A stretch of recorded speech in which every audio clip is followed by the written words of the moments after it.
Hi, it's Grandpa from Grammy and Grandpa Read, and today's book is Herman Crab. It's by Peter Helliar and Matt Shanks. I love the pictures. It's a little hair publication.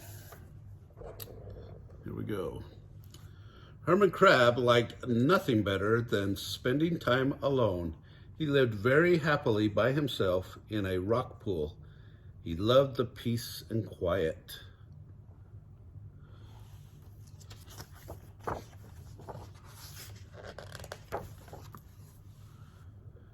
Many neighbors had tried to talk to Herman. Shelly Seahorse had no luck. Neither did Calvin Clownfish. And Sigrid Squiddink failed miserably.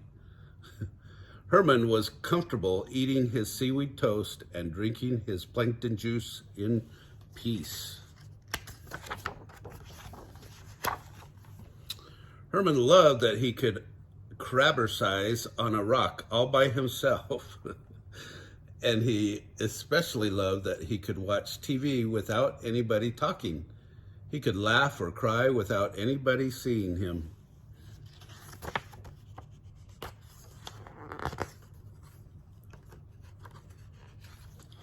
That's it. Herman even liked that he was never invited to parties because parties often involved others. Herman was not interested in others.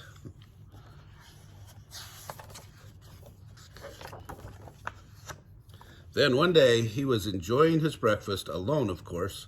He heard a rather strange noise coming from the front of his rock pool. Knock, knock. "Hello there," a friendly voice said. When Herman answered the door, "Who are you?" Herman said grumpily. "I'm Sandy Crab," said the sand crab as she entered Herman's house uninvited. Herman began to feel his shell get all hot and bothered. He didn't like sharing his rock pool with anyone, particularly a strange and rather rude sand crab.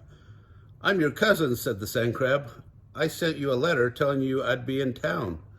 Herman had received no such letter. In fact, Fred the postfish had stopped stopping by Herman's rock pool altogether because everybody knew Herman loved being left alone. "Oh, I'm here in time for breakfast. Lucky me," said Sandy.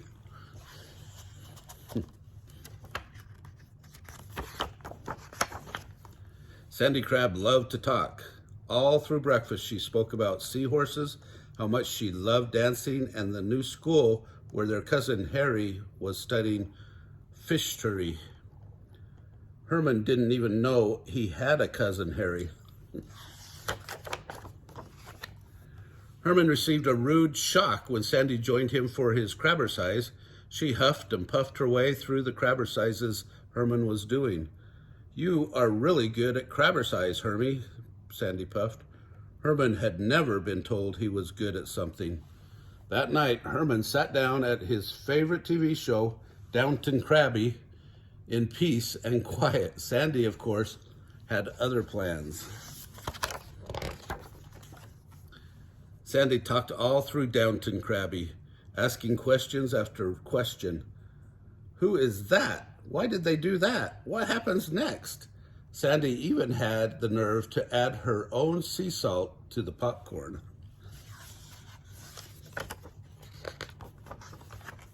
The next day, it was time for Sandy to go home. This made Herman very happy. Herman finally had peace and quiet back.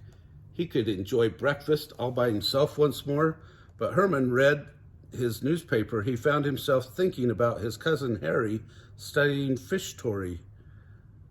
He would never have read that in the newspaper. He only knew that because Sandy had told him. Then, as Herman began his crab crunches, he felt a little different. He remembered when Sandy told him he was good at crabbercise. It had been a long time since anybody said something nice to him. Later that day, Herman sat down to watch Downton Crabby. He made his popcorn, but something was missing. Herman realized he really liked the sea salt that Sandy sprinkled on top, and he missed laughing with Sandy. All of a sudden, Herman felt quite lonely.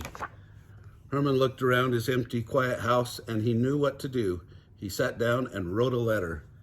Then he left his lonely rock pool, found Fred, the postfish, and asked him to deliver it.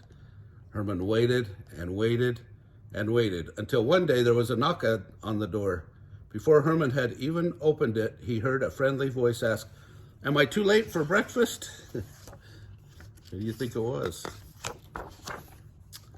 Herman was so happy to see Sandy. He made his special seaweed toast and plankton juice. They did crabber-size together, and Sandy added her sea salt to the popcorn as they watched a new episode of Downton Crabby. Herman still liked spending time alone, but just not all the time. It was nice to have both. Soon, Herman began talking to more fish, and he became interested in others. He even began teaching his very own crabber-size classes. And you'll never guess what he did one afternoon in his rock pool. Herman Crab threw a party. Oh, what a good story.